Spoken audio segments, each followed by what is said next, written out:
ce deuxième dimanche de Carême, dans notre marche vers Pâques.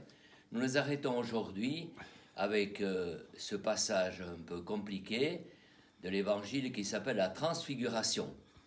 Depuis le début, Jésus se présente comme vrai Dieu et vrai homme. La difficulté, c'est que s'il est le seul à vivre en même temps comme vrai Dieu et vrai homme. Et dans l'histoire, quand on a voulu séparer, on est toujours arrivé à des impasses. Alors suivons-le aujourd'hui sur la montagne de la Transfiguration. Jésus prend avec lui Pierre, Jacques et Jean, et nous dit l'évangéliste Saint Marc qu'il fut transfiguré devant eux. Ses vêtements deviennent blancs éblouissants, comme la lumière. Et il y a avec lui Élie et Moïse, à la fois la loi et le prophète. Tout l'Ancien Testament est présent, car Dieu, fait homme, n'est pas le contraire de ce qui était révélé. Dans la première alliance, c'est Dieu qui se fait l'un de nous.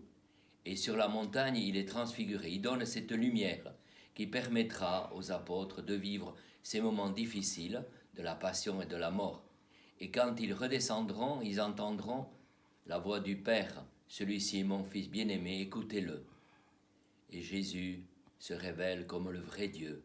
Mais après, il faut vivre avec lui dans le quotidien de la vie. Il est à la fois vrai Dieu et vrai homme. Il nous donne cette lumière qui nous permet d'espérer et de marcher, de continuer notre route vers la lumière de Pâques.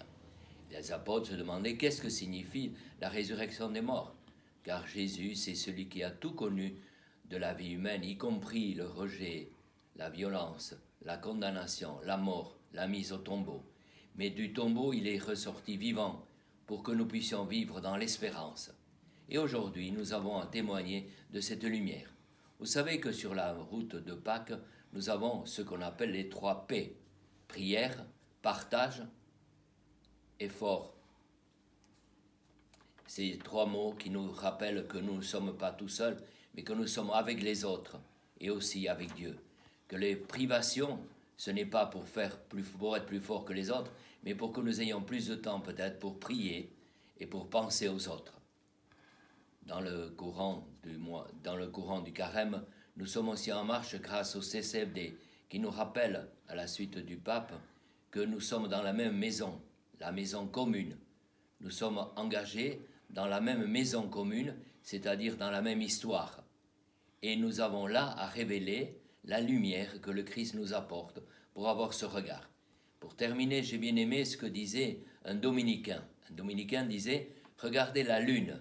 Elle éclaire, mais elle n'éclaire pas d'elle-même. Elle éclaire la lumière qui vient du soleil. Nous, toute proportion gardée, nous sommes un peu comme la lune. Nous avons à apporter la lumière, mais pas la nôtre. La lumière que le Christ nous donne pour avoir ce regard sur les autres, sur soi-même et sur la nature.